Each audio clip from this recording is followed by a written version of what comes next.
todos e a todas. Um prazer estar aqui. Eu estava na outra sala porque eu achei que a abertura ia terminar lá para vir para cá, mas enfim. E fico muito feliz pelo convite. Meu nome é Alexandre Barbosa, para aqueles que não me conhecem. Eu estou gerente do Centro Regional de Estudos do CETIC, do NIC, que é o CETIC, e que é responsável pelas estatísticas sobre o uso da internet no Brasil. E antes de apresentar os nossos panelistas, eu queria dizer que eu trouxe aqui, pode passar. Antes, deixa esse slide aqui, que eu queria dizer o seguinte. Na semana passada, nós tivemos uma eclipse, né? Lembram? Esse painel é que nem aquela eclipse, porque nós temos 3 artistas especialistas no tema, Ivelise, Evelise e Evelyn.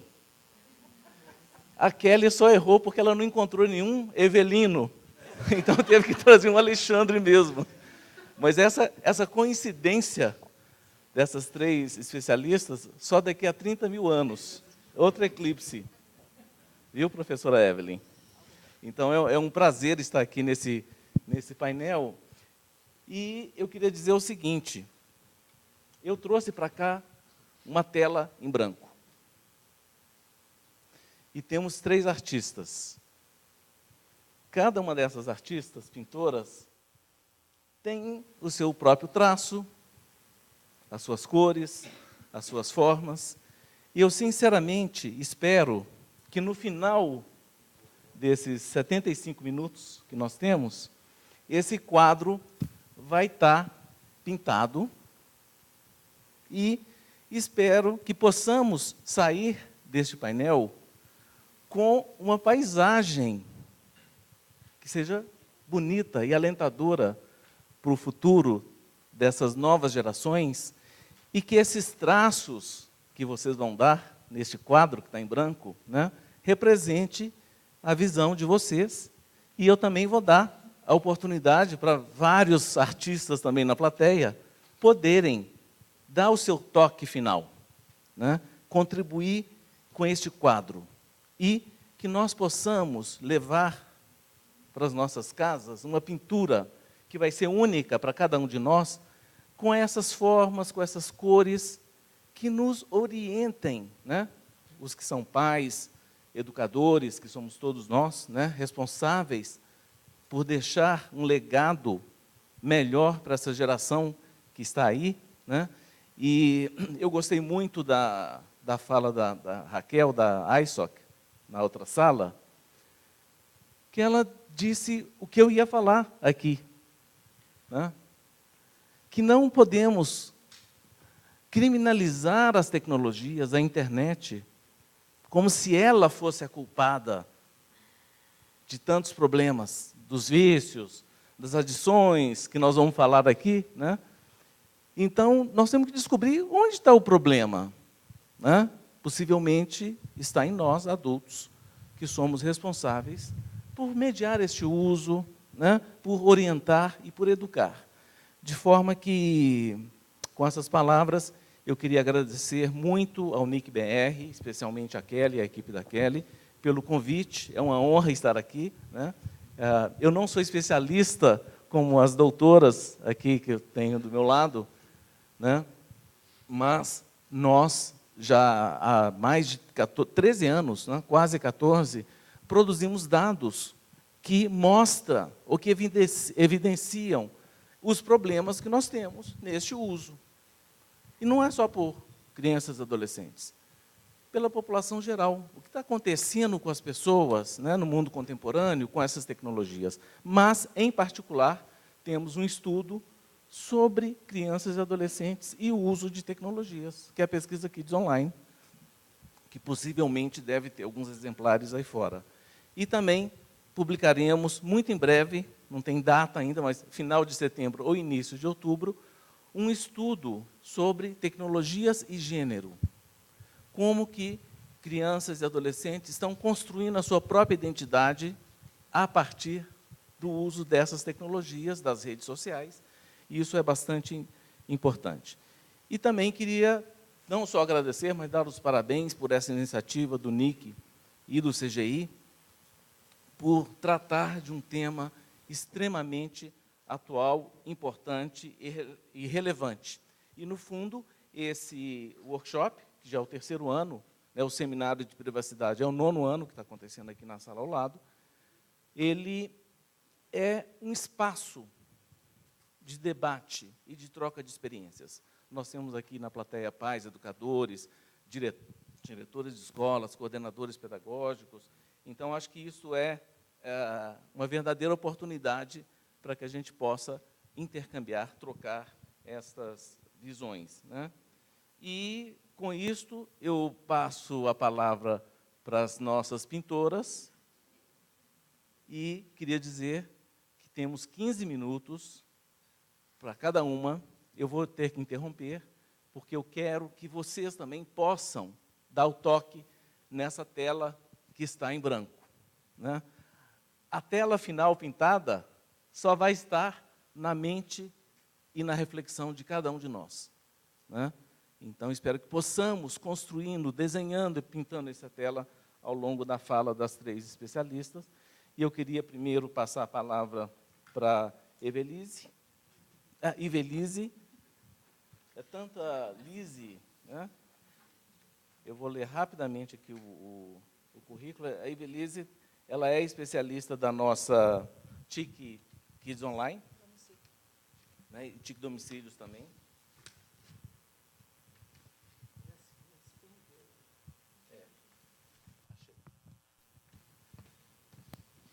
A Ivelise Fortin é doutora em Psicologia Clínica e professora do curso de Jogos Digitais, do curso de Psicologia da PUC, São Paulo, e é coordenadora de um laboratório muito importante, que é o JANUS, Laboratório de Estudos de Psicologia e Tecnologia da Informação e Comunicação, onde realiza estudos e pesquisas e também serviços de psicologia nesta interface tão importante entre pessoas e tecnologia, jovens e tecnologia, com um foco muito grande também na questão dos jogos, né? E ela vai nos trazer, então, uma visão ampla sobre a dependência da internet na vida dos adolescentes, explorando diferentes dimensões e variáveis, tanto sociodemográficas como psicossociais. Ivelise, você tem 15 minutos. Bom, obrigada, Alexandre. Para mim é uma honra estar aqui, sendo convidada pela CETIC, que é além de tudo, um centro de pesquisas que é referência na área. Então, a gente queria agradecer muito o convite aqui do NIC, da CETIC, e queria agradecer também o convite do Rodrigo. Eu vou fazer a gente combinou a apresentação, nós 3, né? Eu vou fazer uma introdução mais geral sobre o tema, que é a dependência de internet, e depois a doutora Evelyn, pediatra, vai falar da parte de saúde, e a Evelise vai falar mais sobre dependência de jogos, né? O JANUS é um laboratório, a gente trocou ele de nome, mas é um laboratório que a gente tem 20 anos, e prioritariamente, a gente tem um serviço de orientação psicológica por novas tecnologias. Durante uns 15, 18 anos, a gente fez esse serviço de orientação por e-mail, e agora a gente está começando a atender por Skype. Ele é um serviço de orientação, ele não é um serviço de psicoterapia. Isso quer dizer que as pessoas podem ser atendidas dentro da legislação lá do Conselho Regional de Psicologia, até 20 sessões. Agora, provavelmente, a partir do ano que vem, poderemos atender em psicoterapia online, mas isso é um papo para um outro dia. Hoje eu vou falar de dependência de internet. Só para dar um contexto histórico, né, quando a gente está falando de dependência de internet, onde que ela se insere, né, no campo? Então, se a gente for pegar um contexto histórico, né, tem uma autora que é a Nicolácia da Costa, em 2006, já isso tem mais de 10 anos, essa reflexão que ela fez. Ela vai falar o seguinte: todas as tecnologias geram dependência. Alguém imagina esse evento aqui sem luz elétrica? A gente é dependente de luz elétrica. Alguém não tem geladeira na casa? Né? Então, assim, todas as tecnologias que vão aparecendo, elas geram um grau de dependência. Então, a internet, se não tivesse internet hoje, como é que a gente vai fazer esse evento? Os sistemas. Você não imagina uma série de coisas hoje sem internet. Então, a gente tem que entender que a gente é dependente de internet nesse sentido de que as coisas hoje, uma parte enorme das coisas só funciona quando a internet está funcionando, né? A gente tem uma mudança de paradigma aí nesse tempo todo. Então, antes a gente... eu estou falando isso porque depois isso tem implicações no conceito de dependência. Tá? Então, antes a gente tinha... Quando a gente pensava em internet, no começo, você tinha aquela imagem daquele computador pessoal, que era um aparelho enorme, né, que ficava, os nossos alunos, né, os alunos de vocês nem sabem o que é isso, mas aquele PC com aquele caixotão, né, que alguns de vocês devem lembrar, e aquilo era um portal para uma outra dimensão, para um outro mundo, da qual você entrava e voltava. Né? E hoje não é assim. Hoje, com o smartphone, as fronteiras são meio que borradas. Quando você não está na internet? Quando caiu. Certo? Quando desligou, quando o 3G não está funcionando. Né? Isso, quando a gente for pensar em dependência de internet, isso tem implicações nos critérios. Né? Então, por exemplo, o número de horas é um critério que começou a ser revisto, porque se você for pensar que você está na internet, que você está no tempo todo, a internet ela deixa de ser conectada na parede e ela vai ser o que a gente fala de pervasiva. Ela está em todo lugar, os aparelhos têm internet e tudo mais. Então, a gente está numa civilização que depende da internet para muitas coisas. Né? E ela vai falar também que, do ponto de vista social, aí a Sherry Turkle vai falar, já em 2011, ela vai falar assim, que as pessoas, de uma certa maneira, estão ficando incapazes de não atender o chamado à tecnologia. Então, muitos de vocês estão aqui assistindo a palestra, né? Eu estava sentada ali, a minha bolsa chacoalhou, né? Estava no Vibracal, aí você fica, olha ou não olha? Né? Você está no meio do evento. Então, assim, e as pessoas estão ficando cada vez mais incapazes de não atender a esses chamados. Né? Então, acho que só para dar um contexto, então, a gente pensar, a gente é dependente de internet como a gente é dependente de outras comodidades modernas. Né? Tem outro ponto importante, é que assim, determinados grupos sociais eles usam mais a internet do que outros grupos. Né? E a gente tem um conceito, que eu queria fazer uma diferença aqui, que é você ser heavy user de internet, quer dizer, você usa muito, e do que é o dependente. Né? Então, tem grupos que usam muito. Por exemplo, eu trabalho muito com desenvolvedores de jogos digitais. Eles usam muito a internet. Eles jogam muito, mas eles não são dependentes. Tá? Então, aqui a gente vai falar um pouquinho quais que são os limites, né, entre você usar bastante e a questão da dependência. Então, quando a gente vai pensar na dependência de internet, ela tem muitos nomes, vocês podem achar na literatura dependência de internet, uso patológico de internet, vício de internet, e essa nomenclatura ela muda um pouco de acordo com o que os conceitos. Né? De forma geral, muita gente vai entender ela como uma dependência comportamental. A dependência comportamental que a gente fala é que ela é similar ao que a gente tinha antigamente. Então, por exemplo, o jogo patológico, que eu acho que é uma coisa que todo mundo conhece, em inglês é gambling, que é jogo de aposta. Né? E você tem mais ou menos os mesmos critérios que você pensava em dependência. Então, os critérios de dependência da internet, eles vêm ou das dependências comportamentais ou das dependências de drogas. E aí tem um debate, porque a internet não é exatamente droga, ele não tem uma alteração física como a droga tem, né, no corpo. Então, tem um debate aí onde ele se encaixa, né, nos transtornos. Mas o que é importante saber?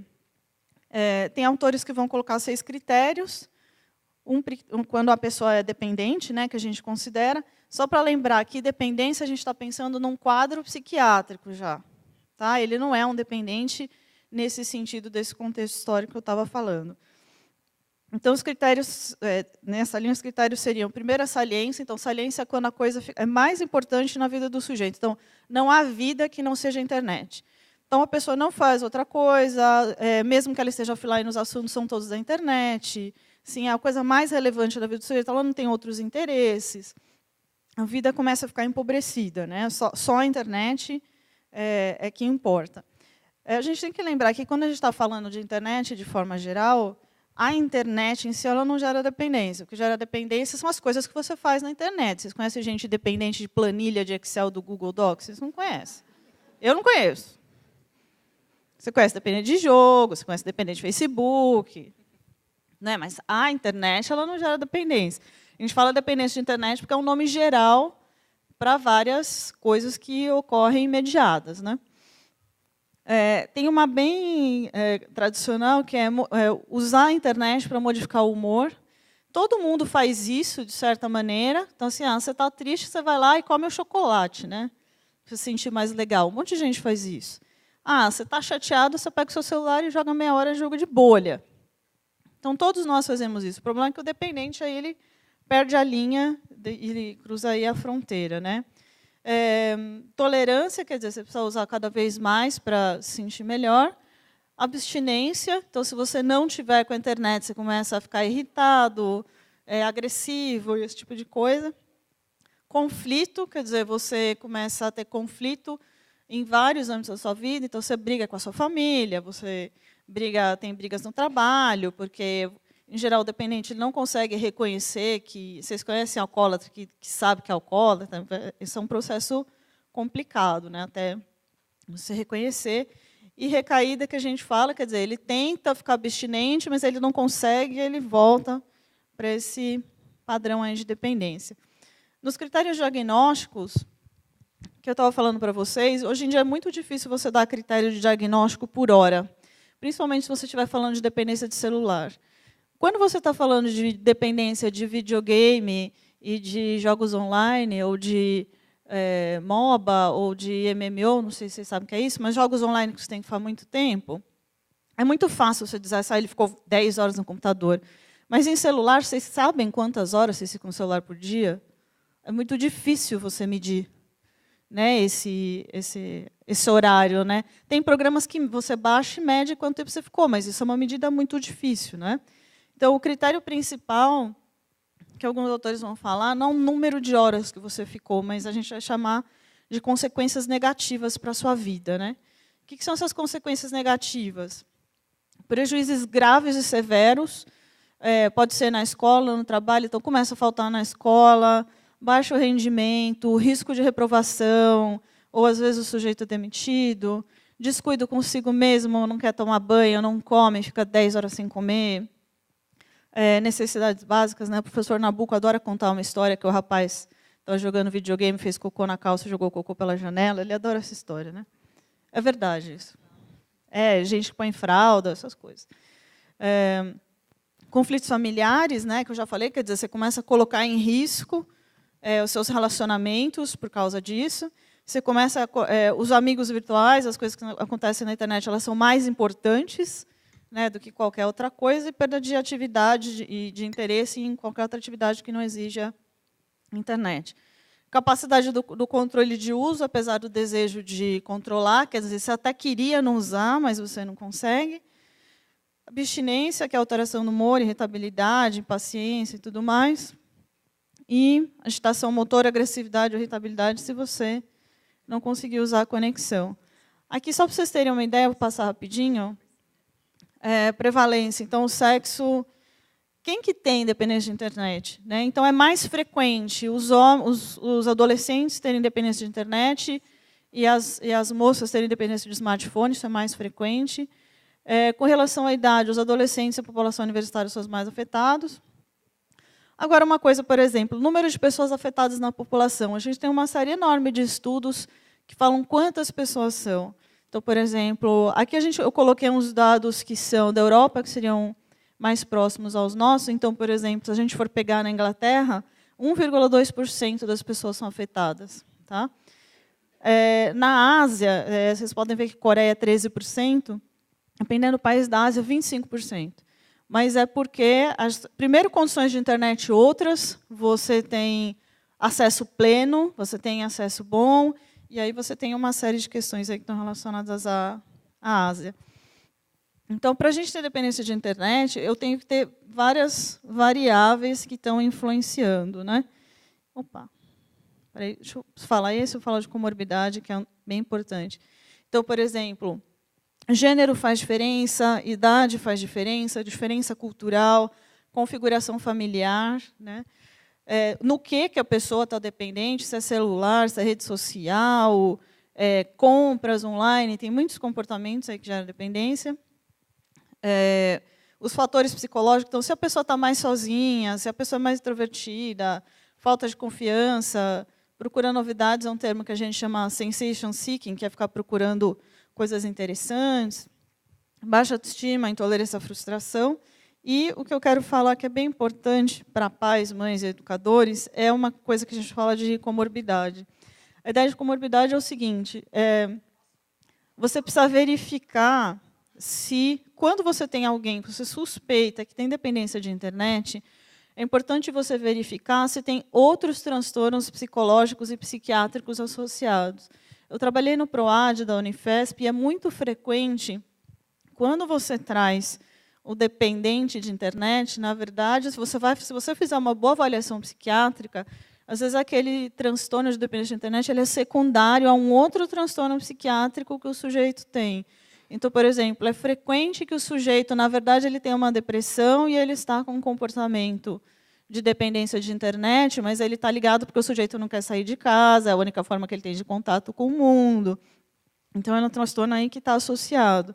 Fobia social é bem frequente em adolescente. Então, quando você vai ver, não, ele tem fobia social e a dependência de internet é um jeito dele lidar com essa fobia social.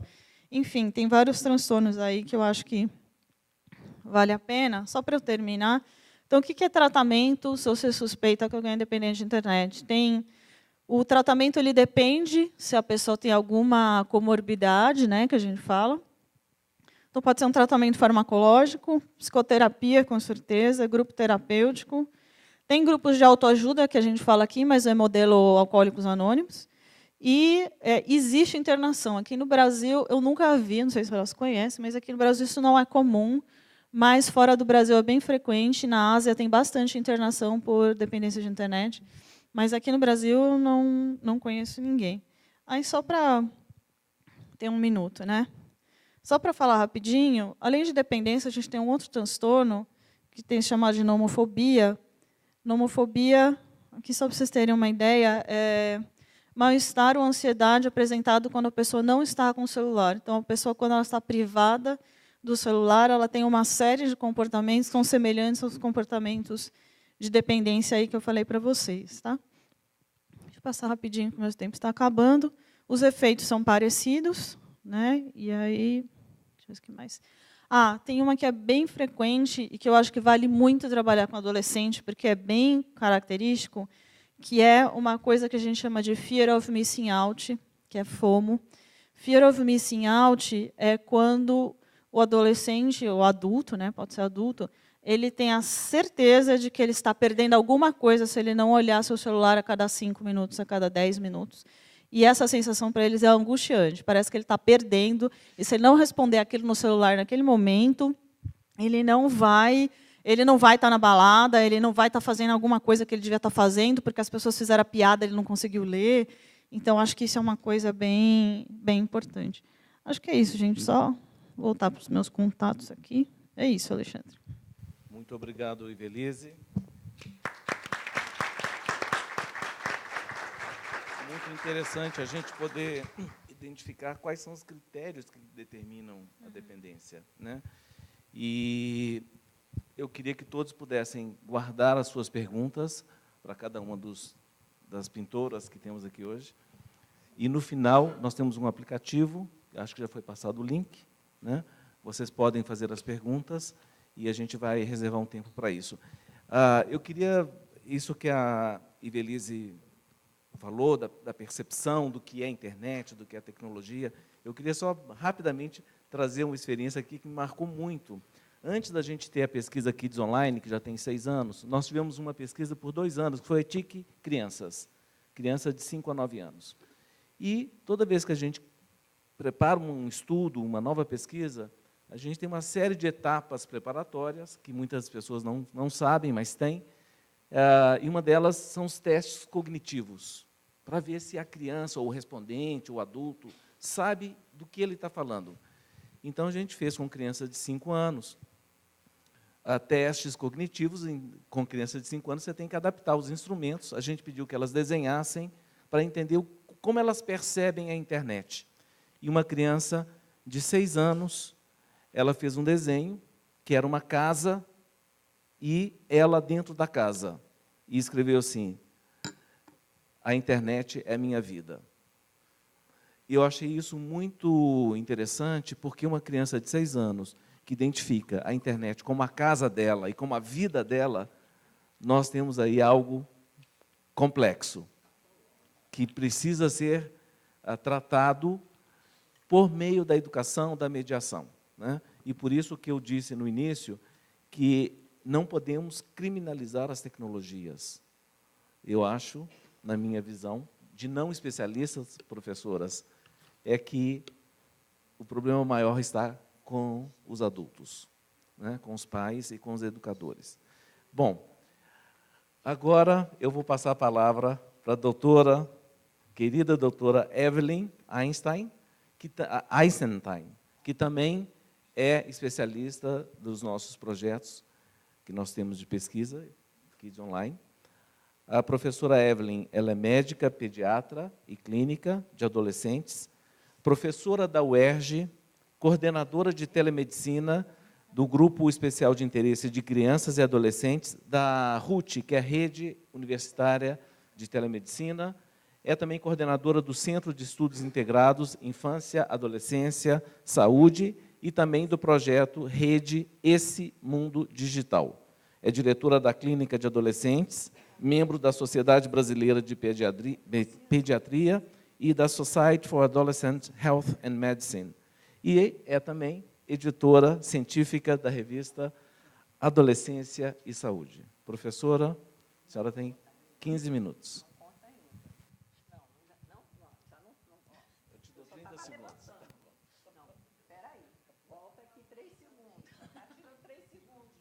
Olha, eu vou correr, hein? Porque ele só me deu 15 minutos. Então, vamos lá. Vocês sabem o que é telite?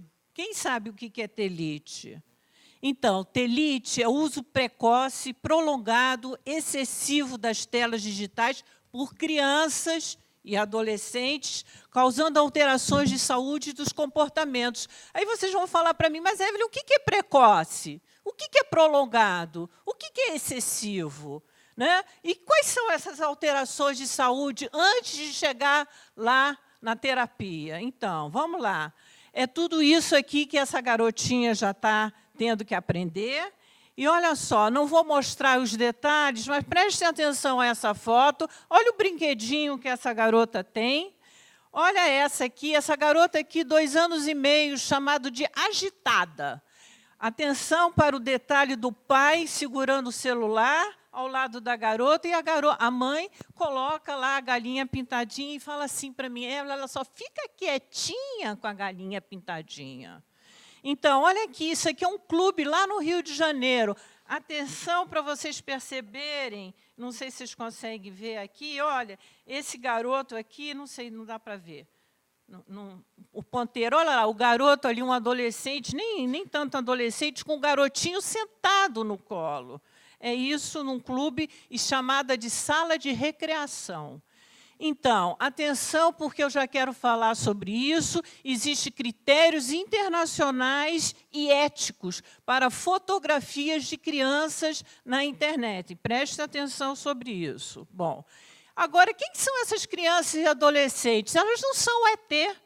Né? Elas estão em uma fase importante de vida, de crescimento e desenvolvimento, e principalmente de crescimento e desenvolvimento cerebral. E esse crescimento e desenvolvimento cerebral não é on-off, não é clica, não clica, não é hoje e amanhã, é 20 anos. É 20 anos de desenvolvimento cerebral. Então, a gente está lidando com várias áreas cerebrais, tá? E a gente vai dizer o seguinte, quem nós somos? Nós somos todos que estamos sentados aqui, aquele que nós fomos quando crianças. Todas as nossas influências que nós tivemos. E o mundo digital está nos influenciando. Então, vamos ver por que ele está nos influenciando. Porque aquela imagem que a gente vê na tela está entrando diretamente através dos nossos olhos para o nosso cérebro. Então, essa conectividade ela está entrando no nosso cérebro e nas nossas conexões neuronais e cerebrais. Então, que ótimo, seremos todos mais inteligentes, seremos a inteligência artificial, seremos os super homens e super mulheres da máquina. Seremos robotizados. Será que é isso? Não é só isso, não. Porque não é só o cognitivo, não é só a pintura do Leonardo da Vinci, livro que eu estou lendo agora, te recomendo. Olha só. Então, a gente tem uma área cognitiva, mas a gente tem uma área emotiva. A gente tem um sistema límbico, que a doutora Ivelice vai falar muito sobre isso também. E esses sistemas não amadurecem ao mesmo tempo. Então, eu tenho um tempo de maturação. E por isso que as pessoas falam, um adolescente é impulsivo, adolescente é isso, adolescente é aquilo. Olha só, a própria pesquisa do CGI... Eu tenho que beber água porque é meu sistema límbico, tá? Então, olha só, a própria pesquisa do CGI mostra que a metade dos pais não sabem o que seus filhos estão fazendo na internet. Então, o adolescente é curioso, quer se distrair, ele é impulsivo e tem pressa, e a cadeia McDonald's sabe disso, e vende um hambúrguer rapidinho, né? Ele se acha invulnerável, eu sou o tal, eu me acho, né? Ele quer testar seus limites, ele tem essa força invisível, é o superpoder mágico, e por isso super-homem, super-mulher. Então, a indústria de entretenimento usa características desse adolescente. Só que os adolescentes estão virando avatar, influencer, youtuber, streamer, etc. Todos querem ser a celebridade, todos querem ser o tal, né? Então, é isso que vai acontecendo, as minhoquinhas na cabeça. Impressionante que os adolescentes querem ser aceitos, eles não querem ser rejeitados, né? Então, as fotografias na internet são lindas, mas eles também têm toda essa influência das redes sobre ele. Acontece que tem um outro lado da tela, tem os agressores que existem, sim. Ele não está nesse mundo dourado e maravilhoso, né? Então, tem várias distorções que vão acontecendo e ele vai sendo usado e abusado pelo outro lado da tela. Então, parte desse isolamento e da popularidade do adolescente é o que nós temos que viver. Então, são vários os problemas, nós vamos estar discutindo no evento, eu não vou entrar com isso, mas eu quero falar só sobre a dissociação entre o real e o virtual. E quando a gente está falando de uma criança de 2 anos, já classificada por sua mãe como agitada, ela já está dissociando a realidade da virtualidade. Então, a Ivelice já falou. Então, vamos falar sobre as epidemias digitais. O que nós, pediatras, já estamos vendo? Nós já estamos vendo o primeiro sintoma, transtornos de sono. Crianças que dormem menos. Atenção, criança, para dormir bem, numa fase de crescimento, tem que dormir entre 8 e 9 horas. Nós temos crianças dormindo 6 horas por noite e papai e mamãe achando ótimo, né? Acorda para ir para a escola. Não sabem por que eles estão com dor de cabeça, não sabem por que tem convulsão, não sabem problemas posturais, estão assim e ninguém sabe por quê, já com problemas de síndrome do adutor do polegar, perdas auditivas, perdas visuais, síndrome do olho seco. Tudo isso está sendo diagnosticado por pediatras, não é nem psiquiatras, nem chegou lá a dependência. Então, riscos comportamentais são todos que a gente está falando, queda do rendimento escolar, transtorno da dependência e todos os sintomas que Ivelice já falou. Então, eu vou só ter um tempinho para falar com vocês sobre o que são desafios perigosos. Não é só a baleia azul, não. Olha, nós temos 18.700 vídeos perigosos na internet. Nós já temos 82 casos reportados de crianças e adolescentes que morreram no Brasil. Não quero ser alarmista, porque o doutor Alexandre falou, Evelyn, não seja alarmista, mas eu não admito uma criança morrer porque ela assistiu um vídeo perigoso. Nós temos que falar e chamar o alerta dos pais. Vocês sabem o que está acontecendo lá no quarto com seu filho? Então, é isso. Onde que está o perigo? O perigo não é mais só as balas perdidas, nem as praias e o afogamento que os pediatras falavam. Cuidado quando você leva seu filho à praia, porque ele vai morrer. Enfim, o perigo está agora através das telas, né? E o perigo está na cabeça de cada adolescente. O que está acontecendo naquele momento? O que está acontecendo na família? Por que esse adolescente está o tempo todo conectado e não está lá conversando com papai e mamãe? Então, gente, violência gera violência. Tá? Então, crianças não sabem interpretar o que elas estão vendo, as mensagens de violência são glamourizadas, mata, mata, mata, mata, e você ainda recebe pontos, você recebe recompensa por isso. Não tem programas de ensinar a lavar, CGI, lavar a mão, escovar dente, usar roupa. Né? Então, vamos lá. Quando a agressão começa a fazer parte do mundo do adolescente? Isso tem efeitos. Então, vamos lá para os alertas e prevenção. Eu estou falando, e aqui, Alexandre, isso que eu estava querendo falar, nós estamos lidando com a parte aguda, o vermelhinho, eu não estou conseguindo colocar, o vermelho, tá? Mas nós temos que trabalhar no que nós chamamos em saúde atenção primária ou universal. São campanhas públicas de alerta aos pais e também às crianças e adolescentes. Então, quais são os principais alertas? Transtornos de sono. Transtorno de sono e virar à noite? Não. Tá? Queda de rendimento escolar, abandono, substituição do real pelo familiar. Eu falei assim para uma mãe, não, você tem que desligar o celular quando você está nas refeições com seus filhos. Ela falou assim, refeição, Evelyn? Eu falei, almoçar, jantar. Não, ninguém faz refeição lá em casa. Lá cada um pega seu prato e vai sentar no sofá para ficar jogando. Como é que é isso? Né? Então, sexualização, e não vou discutir sobre isso, porque vai ser discutido aqui pelo SaferNet, cyberbullying, enfim. Atenção para os critérios, esses critérios são da Associação Americana de Pediatria e da Sociedade Brasileira de Pediatria. Até 2, 3 anos, evitar ao máximo o uso de smartphone. 2 a 3 anos, a 5 anos, tirar fotografia, 1 hora por dia, mesmo assim não precisa ser 1 hora direto, né? Ver aquele filminho, 5 a 10 anos, no máximo 2 horas, 10 a 12 anos, no máximo, e balanceando com suas horas de atividade física. Tá? Então, isso tudo é muito importante. Vamos lá? Como proteger, desconectar, isso que eu falo. Desconectar durante as refeições, desconectar antes, 1 a 2 horas de dormir, porque essa luz são LED, luz azul, bloqueia a melatonina, educar para a segurança, estar com o seu filho, sentar e brincar com o seu filho com bloco de construção, sei lá, com Lego, com outra coisa, além do desenho animado da internet.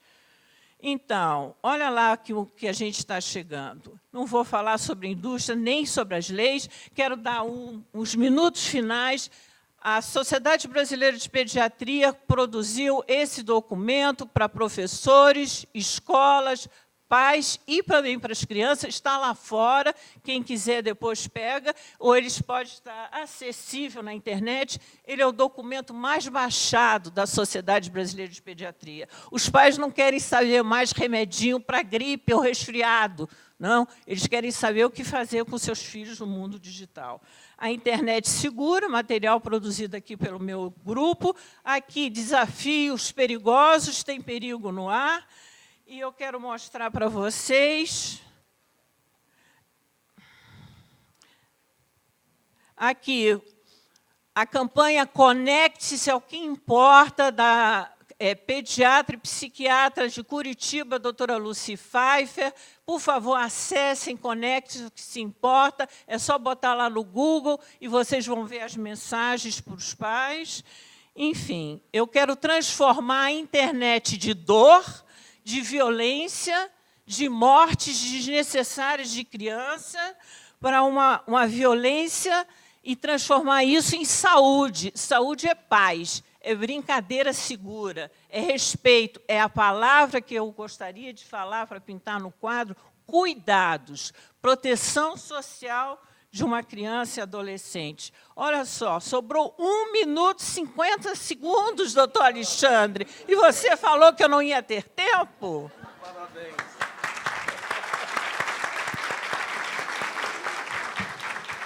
Excelente, doutora Evelyn. É interessante observar, né, na fala da doutora Evelyn, como realmente a gente assegurar que as nossas crianças e adolescentes cresçam de forma saudável, num ambiente que a tecnologia é parte desse ambiente.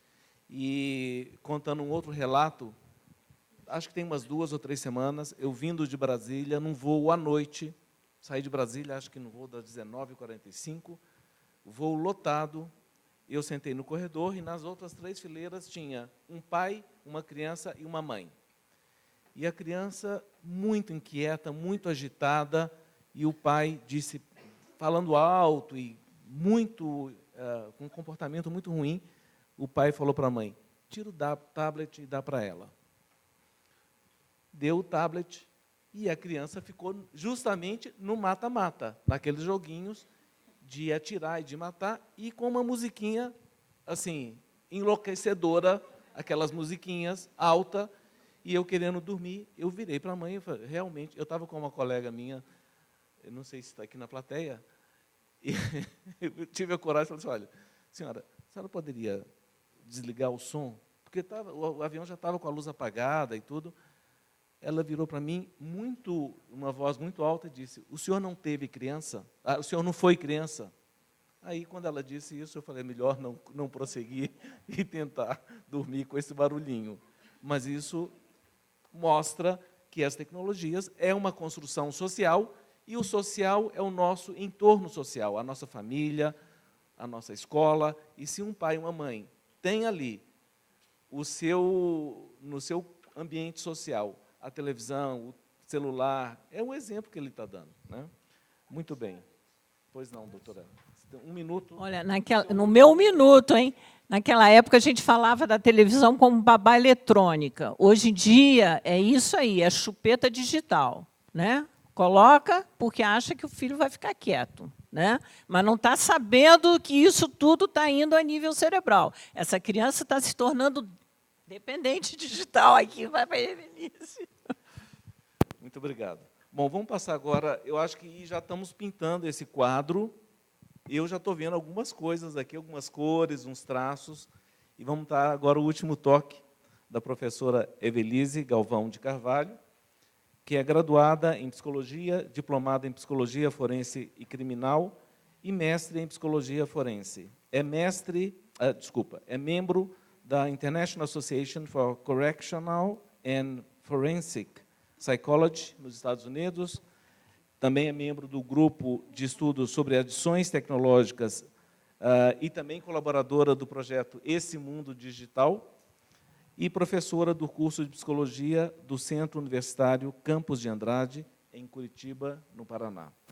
Professora, 15 minutos. Obrigada, bom dia. Eu sempre fui rotulada como uma criança agitada, então eu vou levantar. Tá? Quando a gente estava conversando por e-mail que cada uma iria falar, né, eu fiquei com a parte de jogos, até porque nós tivemos algumas novidades 1 mês atrás, que foi muito importante, foi uma evolução, principalmente para a psicologia, né, e para a saúde mental em geral. Eu gosto, embora a gente esteja falando sobre criança e adolescente aqui, eu gosto de desmistificar um pouco sobre a ideia de que quem joga é somente criança e adolescentes, né? Então, assim, só para a gente ver, quando a gente vai... esses dados são do perfil do Gamer do Brasil, são de 2017. A média de idade, tá? 36% das pessoas que jogam estão entre 25 a 34 anos. Tá? E uma coisa muito interessante que a gente está tendo agora é uma geração de pais que jogam, tá? O que a gente não tinha antes. Inclusive, eu acho que todo mundo que está nessa sala aqui, nós somos especiais, né? Porque nós somos as últimas gerações que viram o mundo sem internet e sem a tecnologia, né? Então, a gente passou por toda essa evolução. E quando a gente fala dessas questões de jogos, né? Não só jogos de computadores, não só consoles, videogames, mas também jogos de celular. Tá? Então, eu só queria começar falando isso para desmistificar essa ideia, porque não é só adolescente que joga. Tá? esses dados, né, eu trouxe para vocês verem, que também é da mesma pesquisa, de quais que são as preocupações que os pais têm em relação aos jogos. Tá? 67% dos pais, a maior preocupação deles é que eles passem tempo demais jogando. E vocês vão perceber que muito da minha fala é mais uma reflexão de se essa é uma preocupação dos pais, quem é que dá esses limites? Quem que dá os limites de quanto tempo esses adolescentes vão estar jogando? Tá, entre outros, né, que estimule a violência, a gente não vai poder entrar nesse assunto, mas que aproxime alguém, tá, entre outros, eu vou colocar alguns riscos aqui em geral. Quando a gente fala dos riscos, na verdade, acho que a doutora Evelyn falou muito correto isso, que antes a gente conseguia proteger nossos filhos e, na verdade, os riscos estavam fora de casa, né? E a gente vai ter algumas variáveis sociais aí que fizeram que né, hoje, se eu perguntar para vocês, quem é pai, se vocês preferem que seus filhos estejam 11 horas da noite na rua brincando com os coleguinhas ou em casa? Todo mundo aqui vai falar que é em casa, né? Então, acho que algumas variáveis sociais contribuem para que as crianças fiquem mais em casa, os adolescentes em geral, e nós mesmos, né, adultos também. Então, só falando um pouquinho desses riscos que a gente encontra dentro dos jogos, tá, eu não vou me aprofundar mais na dependência, mas quando a gente fala do cyberbullying, né, a gente tem pesquisa sobre esse cyberbullying, essa violência acontecendo dentro dos jogos, tá? Violências verbais, inclusive a minha dissertação de mestrado foi sobre isso, né, comportamento agressivo e verbal dentro de jogos. O grooming, que seria esse aliciamento do adolescente, né, você falou da sexualidade precoce, essa é a proximidade. Teve um caso mês passado que tem um jogo que se chama Minecraft, tá, é um jogo super famoso, mas que assim ele dá possibilidades inúmeras para vocês construir o que você quiser lá dentro. E tem uma que um pai construiu de uma sociedade para os filhos brincarem no jogo. E acabou que entrou 2 adultos, né, livre, e aconteceu como se fosse um estupro online. Né? Ele fez um avatar todo sexualizado, avatar é o personagem, e entrou e simulou, falava coisa para as crianças. Então, mais ou menos essa ideia. Certo. Todas as questões de problemas de saúde, né, de jogos posturais, né, a obesidade também está relacionada com a dependência de jogos. O consumo dentro dos jogos. Né, a gente está falando aqui de jogo, tem que pensar também que é uma indústria, né, que quer faturar, que hoje, na verdade, a indústria de jogos é a indústria que mais fatura, né, ganhou de Hollywood, todas essas, é a que mais fatura. Então, tem essa questão de jogos e consumos. Então, a gente já viu vários casos de que a criança pega o cartão da mãe, gasta um monte no jogo. Né? Existem algumas empresas, inclusive pensando na criança e adolescente, pelo fato de eles não terem cartão de crédito, que eles vendem coisas com crédito de celulares. Né? Então, mãe, me dá dinheiro para colocar crédito no celular. Daí você coloca o crédito, ele compra coisas nos jogos. Né? Eles vão se adaptando. Sobre essa questão de comportamento agressivo, né, eu coloquei um ponto de exclamação e um ponto de interrogação, porque essa é uma grande discussão que a gente tem ainda no médico e dentro da ciência, de qual é a real influência dos jogos no desenvolvimento de comportamento agressivo. Né? O que a gente tem de mais moderno de pesquisa é de que o jogo seria mais uma influência e um fator, né, um trigger para o comportamento agressivo. Né, que provavelmente esse adolescente já tem internalizado. Então, já é uma criança agressiva, e, quando ela joga, óbvio, vai ser um gatilho para que ela fique mais agressiva. Assim como assistir um filme violento, uma novela, né, ou assistir o UFC. Então, todas essas questões é o que a gente tem. Mas ainda tem dúvida, influencia, não influencia? Por isso que eu coloquei ponto de exclamação e interrogação. E falar sobre a dependência de jogos, que é o que eu vou dar um pouquinho mais de enfoque nisso. Assim, eu jogo, né, eu brinco que eu sou gamer desde os meus 17 anos, então eu acho uma coisa muito interessante. Eu dou palestra para os pais falam assim para mim: onde meu filho vai chegar jogando? Depende, onde ele quer chegar. Né? Não que seja. Então, assim, quando o Steam é como se fosse uma loja virtual de jogos. Tá? Então, você pode ir lá, tem inúmeros jogos. Eu fiz a pesquisa de agosto de 2018, E hoje no Steam encontra-se 23.700 jogos disponíveis, tá? De todos os tipos possíveis que você pode imaginar.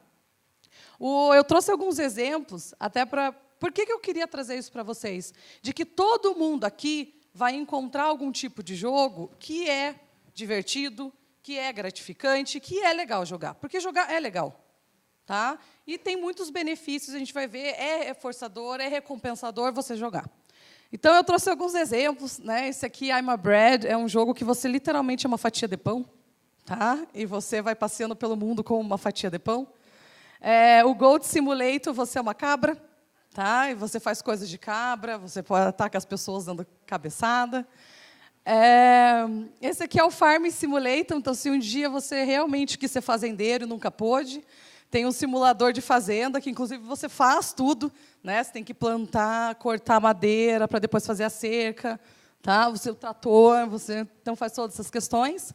O GTA, tá? Essa é a foto do GTA V. GTA é uma das... a série GTA, né? A gente está no 5º. É uma das séries de mais sucesso. É extremamente violento, sim. Tá? Até os pais, às vezes, perguntam para mim, mas meu filho de 12 anos está jogando GTA V e não sei o quê. E daí a pergunta que eu faço é, você sabe a categorização? É mais 18. Né? E é um jogo caro, custa em torno de R$150. Então, se teu filho de 12 anos comprou esse jogo ou alguém deu, tá? Então não deveria estar jogando. E ele realmente, ele só ensina comportamento antissocial mesmo, tá? Mas é o jogo e também é mais 18. Acho que isso que é importante a gente ter. O League of Legends, tá? O League of Legends hoje é o jogo mais jogado no mundo. Os últimos dados que se tem é que tem 65 milhões de pessoas jogando no mundo inteiro. Tá? Eles têm campeonatos gigantescos. Inclusive, eu levei a doutora Evelyn para assistir uma final no Maracanãzinha, que ela queria saber o que era, eu levei ela para assistir a final do Campeonato Brasileiro. E, assim, hoje a gente tem... o League of Legends trouxe uma coisa que se chama eSports, né, para o Brasil, que são esses esportes dentro da internet e digitais.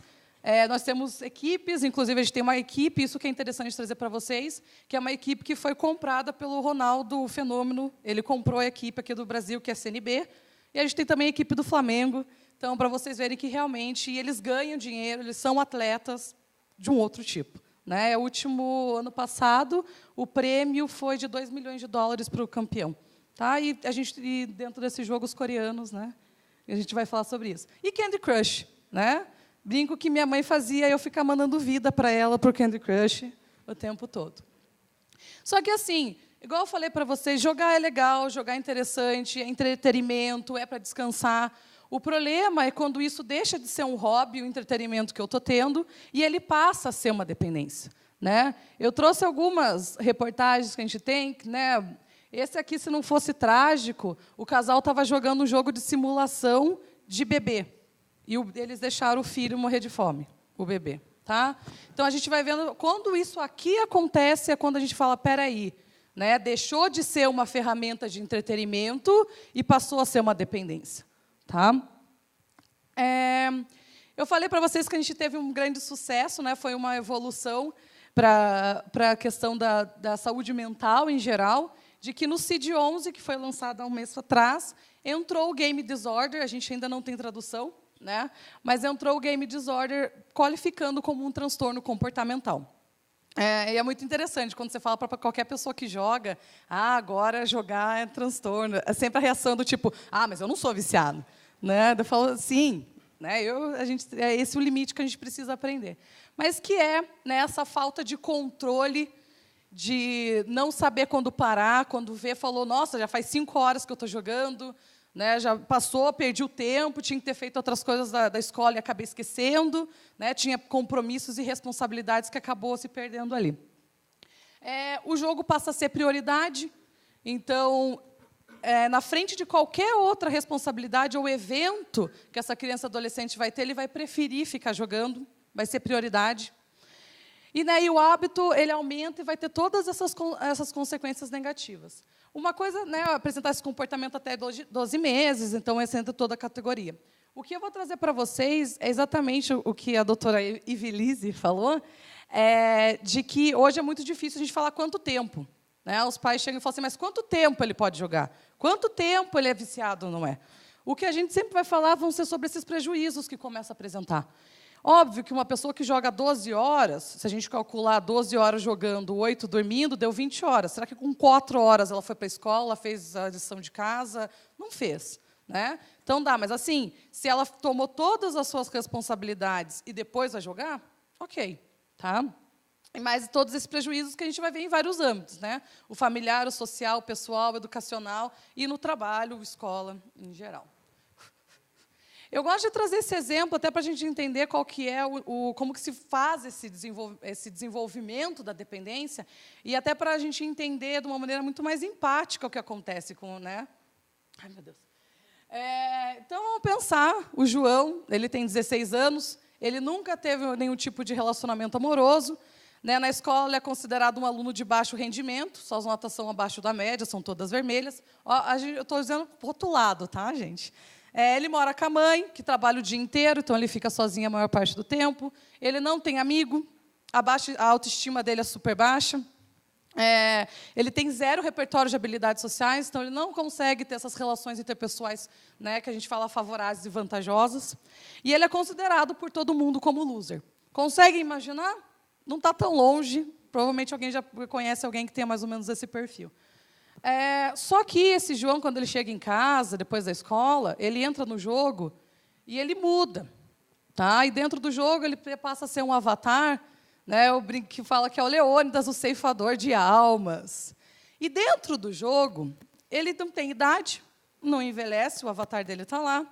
Ele tem uma namorada há mais de 1 ano, tá? Embora seja outro avatar, é uma outra pessoa que está por detrás disso. Né? Ele passa tempo com essa pessoa, faz coisas dentro do jogo juntos, né? E tem outras pretendentes também que gostariam de namorar com ele. Ele é o herói, o trabalho dele é salvar o mundo, aquele mundo. Né? Ele é líder da maior guilda. Guilda seria grupos de pessoas, tá, dentro dos jogos. Então, ele é o maior maior líder da guilda. O servidor tem mais de 1000 pessoas. Todo mundo respeita ele e admira. Tá? Ele tem amigos que ele convive diariamente. E ele é considerado o melhor jogador e todos o admiram. E eu pergunto para vocês aqui, qual dos 2 mundos vocês gostariam de viver? O segundo. Né? Embora, gente, isso é uma coisa... mas não é nada verdadeiro. Embora não seja verdadeiro o que ele está vivendo, as sensações e as reações que ele tem são verdadeiras, são gratificantes. Tá? Então, essa ideia que eu para vocês, de que, óbvio, né? Como que eu vou falar, nossa, mas é tudo virtual, não é nada real. A sensação que eu tenho é real, né? Dessas experiências. Então, o que acontece, né, quando o virtual e o real passam a se confundir? Então, passa horas, né, a doutora Evelyn falou muito bem sobre isso, o sono, né, passa a dormir cada vez mais. Eu escuto, às vezes, eu atendo na clínica, principalmente adolescentes, mas eu funciono com 4 horas de sono. Funcionar, né, funciona, mas com que qualidade você está aí funcionando? Né? Com quais prejuízos?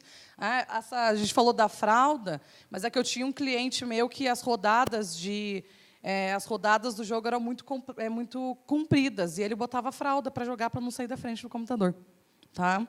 Daí a gente vai vendo uma questão... né, a mente que está doente para faltar aula, fala, não estou bem, mãe, hoje eu não quero, mas fica em casa para jogar. Ele passa a maior parte do tempo pensando, né? Aquela coisa de, nossa, eu preciso fazer aquela coisa no jogo, eu tá vivendo lá, pensando muito sobre isso, ocupa muito tempo dele. Deixa de praticar exercício, e, né, se alimentar da maneira, e também essa coisa de as refeições, eu pego meu prato e vou para frente do computador. E a gente sabe, né, quando a gente está distraído fazendo alguma coisa, a gente está só comendo, engolindo, nem prestando atenção em tudo que está acontecendo. E passa muito mais tempo que esses amigos virtuais, eles, né, falam assim, mas é muito mais fácil reunir meus amigos na internet, todo mundo na tua casa, do que... Ok, sim, mas ele passa muito mais esse tempo do que a vida social. Então, tem uma festa, não, eu quero ficar em casa. Essas coisas. Eu falei para vocês, né, esses prejuízos que a gente começa a perceber na saúde, nos relacionamentos, na família, na escola, no trabalho. Tá? Então, como que a gente vai medir essa dependência? Quantas horas? Prejuízos. Tá? Você vê que sempre foi um aluno muito bom, de repente começa a nota a cair lá embaixo. Já não começa a participar das coisas da família. Já, né, casos da clínica, que os pais, a família se comunica por WhatsApp. O irmão está do lado e está mandando WhatsApp. Grita, né? Pode ser grito. E para concluir, igual eu falei para vocês que a dependência de jogos não tem idade, por isso ela é um problema sério de saúde mental. Né? Dados que a gente não tem dados brasileiros ainda, está em produção esses dados brasileiros, mas o que a gente tem nos Estados Unidos e Canadá é que em torno de 3% a 5% dos usuários de jogos têm dependência. Quando a gente vai para os países asiáticos, isso aumenta para 10% a 15%. Né? Na China, existem vários centros de tratamento de dependência tecnológica. Tá? Então, eles já começam a perceber isso como uma questão e a gente está... 33 segundos. Então, os jogos não são o grande problema. Tá? É sim, igual eu falo, é uma ferramenta de entretenimento. O que a gente fala é como nós utilizamos essa ferramenta. Aí que está a questão. O que eu queria deixar para vocês, para terminar, porque eu tenho 15 segundos, é que, assim, a reflexão que eu deixo, foi até a pergunta que a gente já estava discutindo por e-mail, de que tipo de mundo a gente está construindo e que tipo de mundo nós estamos oferecendo para essas crianças e adolescentes, que eles estão preferindo viver em um mundo que não é real e offline do que viver aqui com a gente. É isso, gente. Obrigada.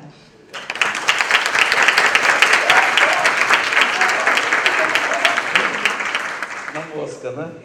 15 minutos.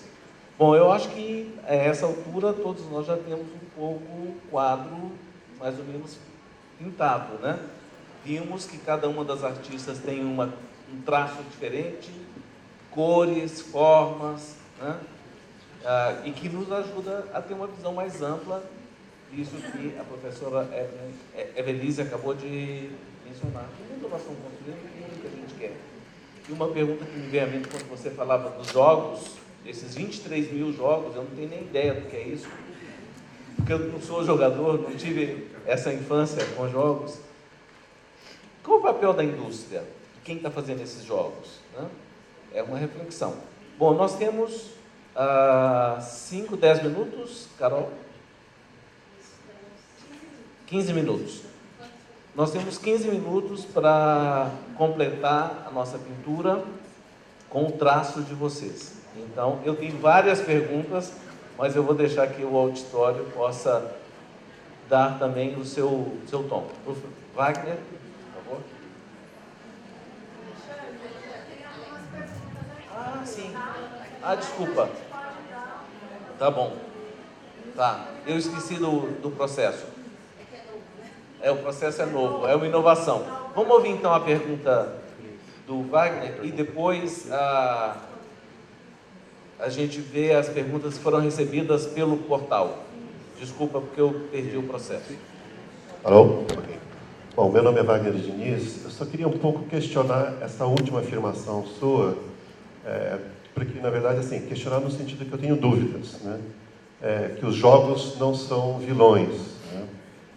É uma afirmação assim que me pergunto se realmente eles não têm parte nessa história, indo na linha da questão que o Alexandre também levantou, o papel da indústria, porque todas as tecnologias e todas as aplicações que são geradas, elas têm uma ideia por trás.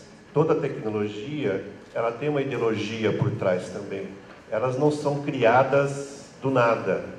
Então, todos os games, por exemplo, eles trazem, né, por trás um conjunto de ideias, né, como esse exemplo que você passou, aonde o sujeito, como indivíduo, ele vira um herói e ele prefere passar a maior parte do tempo construindo uma realidade muito própria, que não é aquela realidade, entre aspas, real.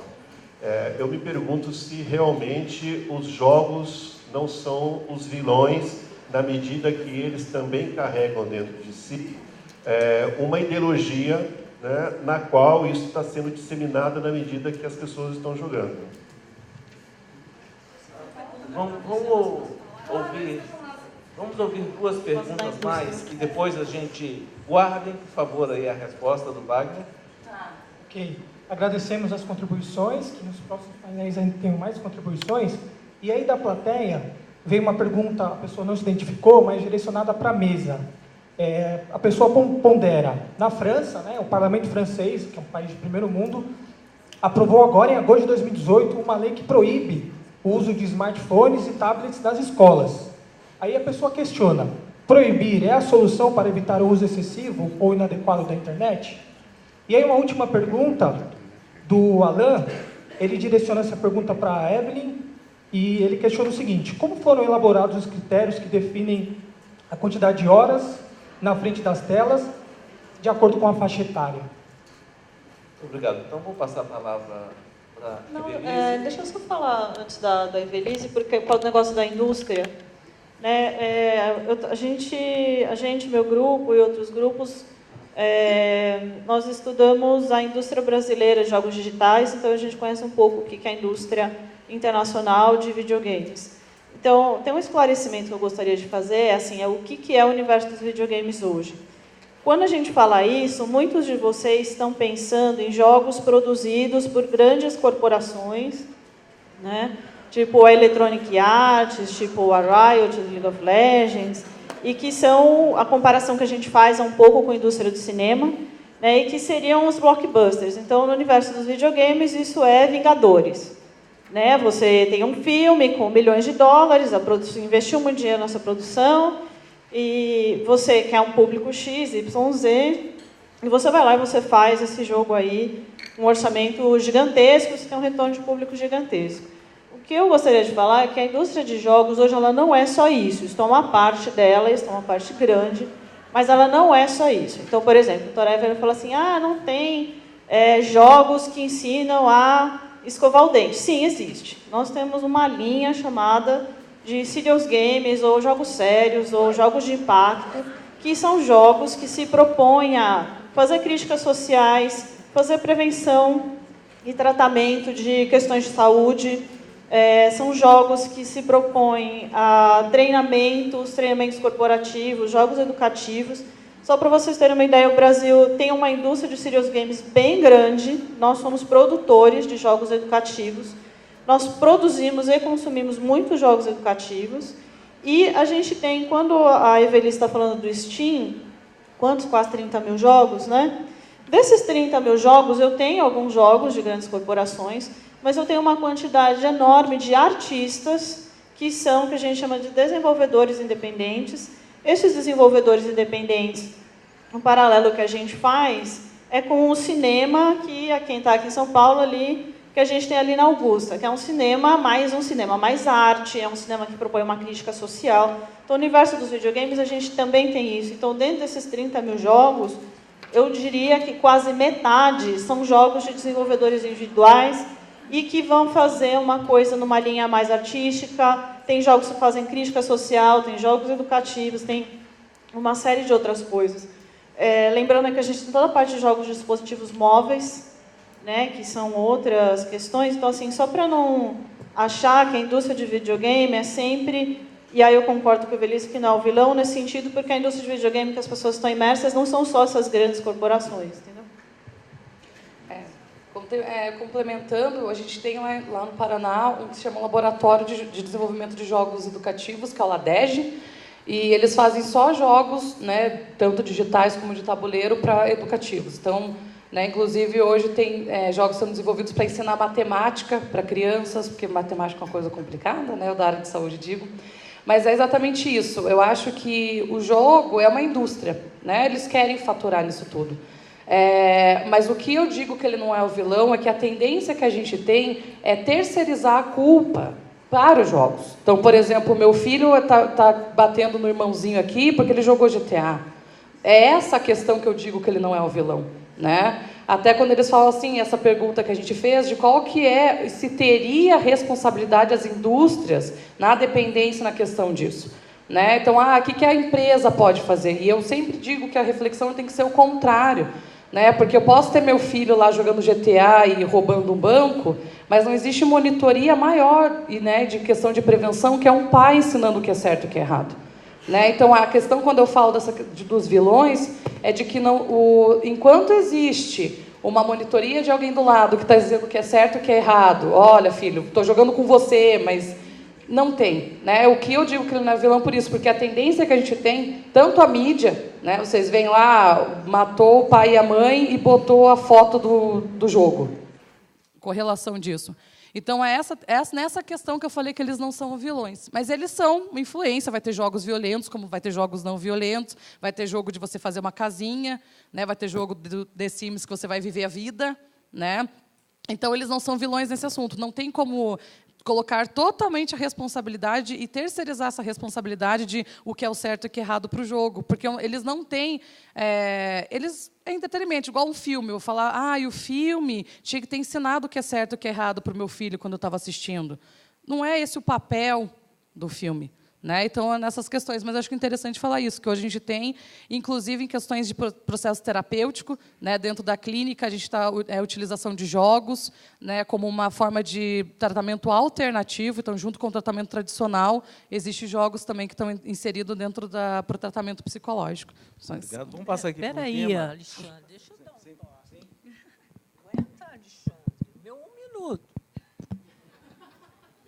Enquanto ela está com o microfone, Não tá, só vou eu falar achei. da classificação indicativa, gente. O jogo tem classificação indicativa igual ao cinema. E 90% dos pais não sabem disso. Gente, tem que ver classificação indicativa. Tem jogo porcaria? Tem, igual se tem filme porcaria. A indústria pornô é gigante. Isso também é a indústria do cinema. A gente tem jogo porcaria feito indústria pornô? Tem.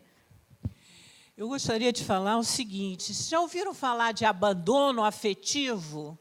De dor emocional, de não estou aí para você? Essas coisas a gente não mede, mas a indústria pega isso e fatura em cima. Então, vocês já ouviram falar do provérbio, seja pai de seu filho antes que um traficante o adote? Seja pai ou mãe de seu filho antes que um algoritmo o adote. É isso que nós chegamos. Então, tem muita gente querendo lucrar. A indústria de fumo lucrou.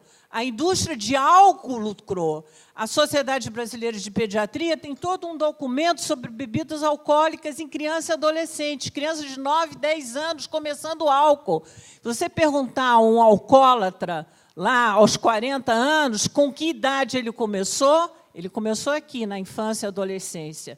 Então, é agora que nós temos que ser pais e mães de nossos filhos. É agora que nós temos que puxar as orelhas das mídias e ser responsável. A palavra não é alarme, não, é alerta. Nós temos que ser alertas. Nós temos que ser pais e mães de nossos filhos antes que a indústria o adote. Obrigado, Evelyn. Nós temos mais 3 minutos. Eu queria passar para um tema agora, que é o uso das tecnologias na educação, que foi uma pergunta de uma das pessoas sobre essa decisão do governo francês de proibir o celular nas escolas. Né? Então, aí nós temos o uso, que pode ser pedagógico, mas, num país como a França, foi proibido. Eu queria assim, que cada um de vocês, foi dirigido a todas, artistas, pudesse falar muito rapidamente, porque eu queria tratar dos critérios de número de horas. Então, eu acho correto. O problema não é proibir e não proibir. Eu acho que, de novo, a palavra é dialogar. Né? A gente faz palestras na escola no Rio de Janeiro também.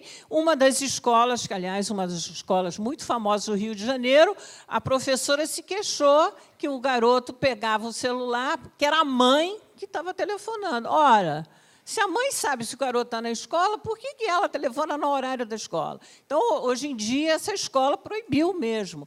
Né? O telefone só é usado na hora do recreio. Eu acho que está correto. É, de novo, não saber a importância do diálogo. Não acho que seja proibir, né? Castigar, mas ensinar sobre o uso, dialogar, colocar regras, colocar limites, saber explicar para o seu filho, sua filha, o uso correto. Vamos lá, você falou da geladeira. Quem é que ensina uma criança de 5 anos a usar o liquidificador? A máquina de lavar roupa. Não é só ligar e desligar? Não é só assim. né? Você vai ensinar, ó, você não vai colocar a tua mão lá dentro do liquidificador. Então, são coisas assim, né? Eu acho isso. Pai e mãe tem que dar a mão ao seu filho, tem que colocar seu filho no colo, tem que proteger seu filho. E ensinar. É falando que a gente vai aprendendo, né? Eu só quero uma coisinha. Atendi um adolescente, 17 anos, só videogame, só maconha. E aí? Né? Então, é o que eles chamam agora geração à toa. E aí? Então, eu gosto de dizer que o movimento de luta contra as tecnologias é uma guerra sem fim que a gente nunca vai ganhar. Né? Acho que a gente tem que ir numa movimentação contrária, de que nós vivemos no mundo tecnológico e que a gente não tem mais volta, tá? Que a tendência muito é ao contrário, né? Cada vez mais a gente vai estar inserido e vivendo com essa tecnologia. Então, eu sempre sou contra qualquer tipo de proibição. Eu acho que, né, acho que é sempre o nosso compromisso, que é ter o uso da tecnologia de uma forma consciente e responsável. Né? Eu acho que é esse o diálogo. Proibir, eu não estou ensinando nada. Né? Falar, você não pode usar, eu não estou ensinando nada, eu só estou dizendo não pode fazer isso, mas eu não estou dizendo como se deve fazer. Então, é exatamente isso. A gente vem em contramão outros países que inserem o celular dentro das escolas. Né? Então, vamos fazer uma coisa. Vocês estão utilizando tecnologia hoje, né, de utilização desse dispositivo, talvez por alguma coisa pedagógica, mas proibição é uma... Eu não concordo em proibição. Né?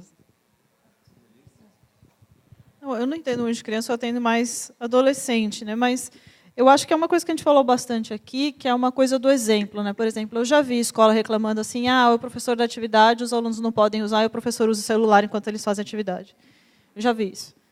Né? Eu acho que tem uma foto, né? Você gosta de imagem, tem uma foto que me chamou muita atenção, tem uma apresentação de crianças, né?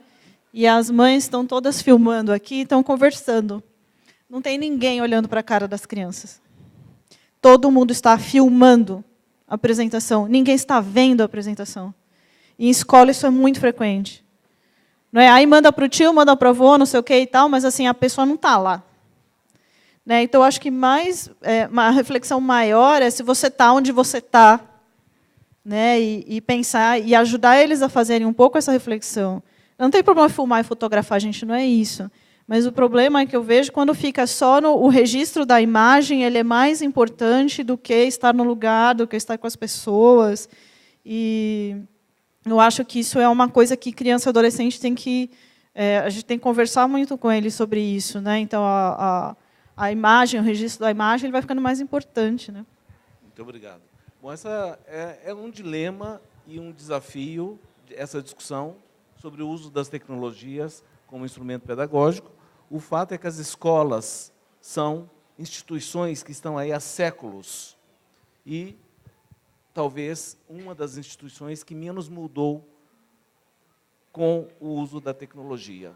E a verdade é que não sabemos muito ainda como usar a tecnologia como instrumento pedagógico. Existem estudos em várias partes do mundo, inclusive Finlândia, Coreia, que são tidos como exemplo de uso das tecnologias na educação, que não mostram uma correlação direta entre uso intensivo das tecnologias nas escolas e desempenho escolar. Não existe, no Brasil também, o IPEA fez um estudo desse, com os dados da TIC Educação, e com a Prova Brasil, não existe uma evidência, uma correlação direta. Né? Portanto, é um desafio, não sabemos ainda como utilizar.